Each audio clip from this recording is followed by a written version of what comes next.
નમસ્કાર મિત્રો, હું છું આચાર્ય ડૉક્ટર અજય પંડ્યા ને આજે મારા લગ્નને 19 વર્ષ પૂર્ણ થઈ રહ્યા છે. તેમજ આજ રોજ મારા ધર્મપત્નીનો જન્મદિવસ પણ છે અને આવતીકાલે મારા નાના ભાઈ સેજસનો પણ જન્મદિવસ છે. આ પ્રસંગે હું આજ રોજ એવો વિચાર કર્યો કે હું દર વખતે કોઈ અલગ રીતે જન્મદિવસ અથવા તો લગ્ન દિવસની ઉજવણી કરતો હોઉં છું. આજ રોજ મેં એવો વિચાર કર્યો કે અત્યારે જે ભારતની અંદર 500 કરોડથી વધારે વૃક્ષોની જરૂર છે, તો વૃક્ષો લોકો વાવે એવી પ્રેરણા આપવા માટે થઈને આ જન્મદિવસ અને આ લગ્ન દિવસને કઈ રીતે ઉજવવો એવો વિચાર કરી અને મેં લોકોને ઘરે ઘરે આંબાની આવી રીતે જે 3 ફૂટની આસપાસની કલમો છે, 3 ફૂટની આસપાસની કલમો એ કલમો આપી અને લોકો આમ વૃક્ષો વાવવા માટે પ્રેરિત થાય એવી ઈચ્છાથી કરી અને આંબાની કલમો લેવા માટે અત્યારે હું ચૂલની ગામે પહોંચ્યો છું મારા પરિવાર સાથે.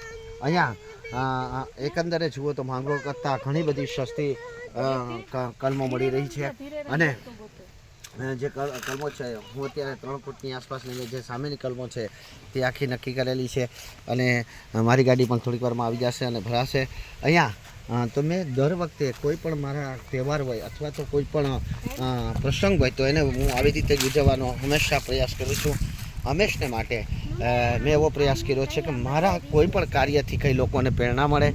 આથી કરી અને જ્યારે વર્ષો પહેલાં મારા પિતાશ્રી અને 78મો જન્મદિવસ હતો ત્યારે મેં મારા પિતાશ્રીને જન્મદિવસ ઉજવવાની વાત કરી, તો તેઓએ મને એવું કીધું કે જો તારે જન્મદિવસ ઉજવવો હોય તો લોકોને સહાય કરી શકો એવી રીતે ઉજવવાનો. આથી કરી અને મેં જે તે સમયે 78 લોકોને બ્લેન્કેટ આપી અને મારા પિતાશ્રીનો જન્મદિવસ ઉજવો. એ પછી મેં મારા બાળકો હોય કે મારા પત્ની હોય કે મારા ભાઈ હોય કોઈ જન્મદિવસ હોય અથવા તો કોઈ તહેવાર હોય, આપણા હિન્દુ સંસ્કૃતિને લગતા તહેવાર દિવાળી છે, જન્માષ્ટમી છે, હોળી છે, તો આ સમયને વિશે મેં કીટો આપીને પણ આ દિવસોને ઉજવા છે અને સાથે સાથે લોકો સુધી આ વાત પહોંચાડવા માટે થઈ હું આવા વિડીયો પણ બનાવીને આપણી સમક્ષ મૂકું છું. અત્યારે જે આજ રોજ અમારા લગ્ન દિવસનો આનંદ જે મારા બાળકો પણ કેવા મજાના બગીચામાં ફરીને લઈ રહ્યા છે.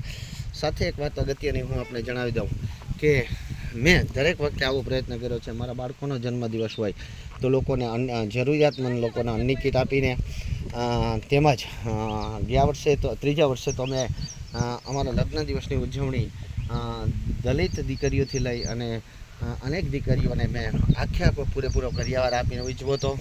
અને સાથે સાથે હંમેશને માટે હું એવો પ્રયાસ કરું છું કે લોકો એમાંથી પ્રેરિત થાય અને ઘણા બધા લોકો આવું કરે તો અન્નની કીટથી માંડી અને લોકોને જરૂરિયાતની વસ્તુ આપવી તેમજ લોકો અને કામ આવે એવી વસ્તુ આપી. આજે મેં આંબાની કલમ આપવાનો વિચાર કર્યો તો આ નિમિત્તે 108 ગુણા કાર કરી અને મેં કલમો આપવાનો વિચાર કર્યો છે.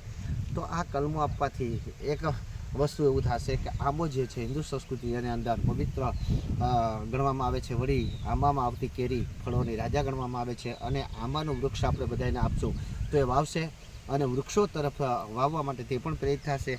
આવી ઈચ્છાથી કરી અને મેં આ કાર્ય કર્યું છે. તો મારું આ કાર્ય તમને કેવું લાગ્યું છે? હું દરેક વખતે જે કોઈ આ ઉજવણી કરું છું, ચાહે જન્મદિવસની હોય, લગ્ન દિવસની હોય કે મોટા તહેવારની હોય, તો આ રીતે ઉજવણી કરું છું. શું આવી ઉજવણી કરવી જોઈએ? મેં ગયા વર્ષે જે મારા બાળકોનો ગયા સમયની અંદર મારા બાળકોનો જન્મદિવસ હતો તો તે મેં મામા પાગલ આશ્રમે પાગલ લોકોને ભોજન કરાવી, તેમજ અહીંયા વેરાવળ બાયપાસ ઉપર નિરાધારનો આધાર છે ત્યાં પણ સર્વ લોકોને ભોજન કરાવીને આપ્યું હતું. તો ઘણી વખત હું બાળકોને કપડાં આપી તો ઘણી બહેનોને સાડીઓ આપી અને જન્મદિવસની ઉજવણી કરું છું. તો સાથે સાથે પુસ્તકો તેમજ જરૂરિયાતમંદ લોકોને એટલે કે ફી ભરીને પણ મેં ઘણી બધી વખત આવી રીતે જન્મદિવસની ઉજવણી કરી છે. તો આપ અવશ્ય જવાબ આપજો. આપનો કોમેન્ટ મને અવશ્ય મળશે એવી મને આશા છે.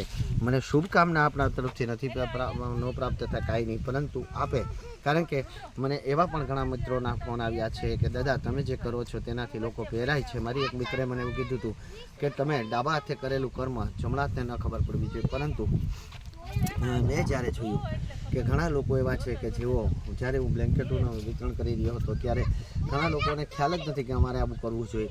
આથી કરી અને ઘણા લોકો એવું કહે છે કે તમે જે રીતે જન્મદિવસની ઉજવણી કરી કે આ ઉજવણી કરી એ રીતે અમે પણ પ્રેરાયા છે અને અમે પણ લોકોને સહાયક બનીએ એવું કાર્ય કરવા માટે અમે પણ તત્પર બન્યા છીએ. તો આજે અમે ચુંડી ગામની અંદર આવ્યા અને આ સામેની 3 ફૂટની આંબાની કલમો છે એટલે શું આપણે અમારું કાર્ય કેવું લાગ્યું અવશ્ય જણાવજો. જય મહાદેવ.